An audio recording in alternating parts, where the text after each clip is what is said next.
In this presentation, we will discuss nutritional deficits and malabsorption in autism. Some telltale signs, ways to find out whether your child has malabsorption, is not absorbing the nutrients properly, is you can see here in the first photograph there is a dark circles underneath the eyes. This indicates a malabsorption in the small intestine, but also the kidneys are not properly getting the nutrition that they require. This is why you see the dark circles or shading underneath the eyes. Dry or brittle nails as well in the second photograph you see here. This again is another example of nutritional deficiencies. The liver is unable to get the proper nutrition that it requires, so it's having problems with the detoxification. So what is malabsorption? Malabsorption is when foods leave our stomach, they enter into the small intestine area.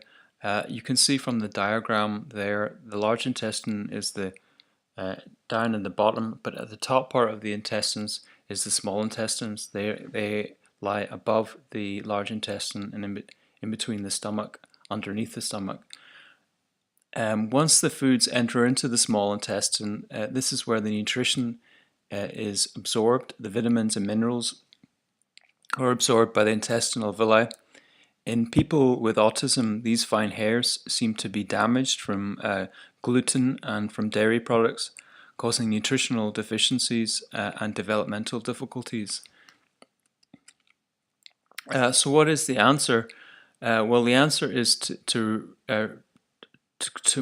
go for a more whole food organic diet, also to remove the gluten and the dairy from the diet. As discussed earlier, these foods, the gluten and the dairy products, are causing nutritional deficiencies and developmental difficulties because they are not allowing the nutrients to properly absorb into the body, so your child is lacking in certain nutrients.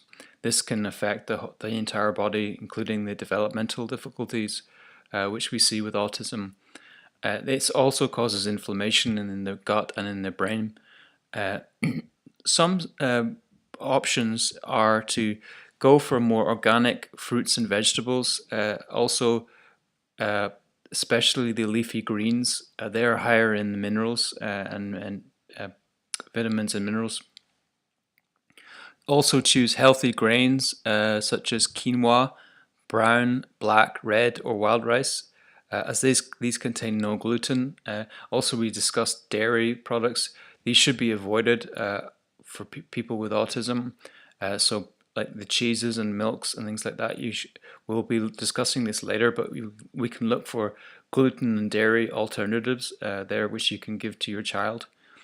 And also including free-range grass-fed meats and eggs into your diet, and wild fish and krill oil. These are all like really important in terms of like they are more natural. These are animals that have been farmed in more traditional ways. They're grass-fed and they're wild fish. They contain more nutrients in terms of like the nutritional profile, and also a more omega-3 fatty acids which help the brain also. Another very important foods to include in eating for autism, foods that can help people with autism, are the fermented foods. These fermented foods help the friendly bacteria, so that we can add in foods like non-dairy coconut kefir, which you can look for recipes for. There's also tempeh, which is a Japanese food, which is fermented soybeans. Also miso is another fermented soybean product, which is a miso soup, Japanese. Also natto, again, as another Japanese fermented foods. So you can see that there's plenty of these foods in Japanese cultures because they're very aware of the importance of fermented foods and cultured foods.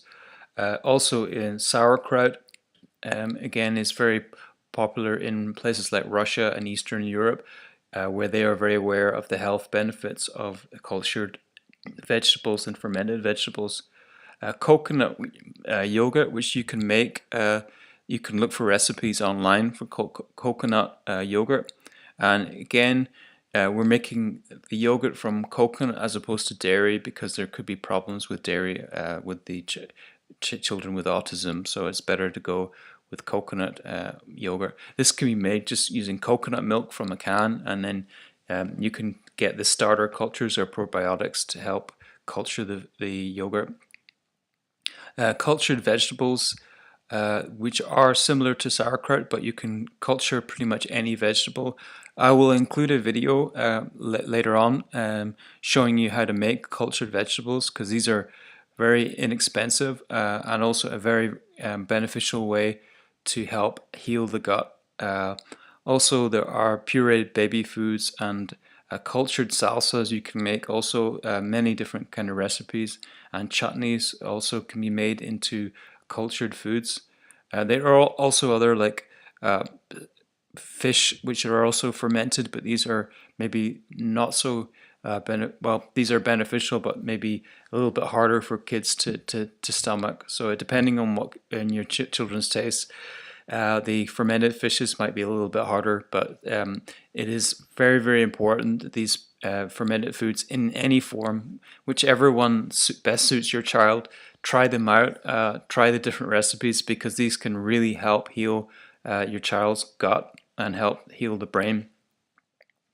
So these are extremely important. I will be including videos or links to both Donna Gates' Body Ecology Diet, her book, The Body Ecology Diet System, also Dr. Campbell McBride, her GAPS diet. These both focus on fermented foods and the importance of healing the gut and healing autism.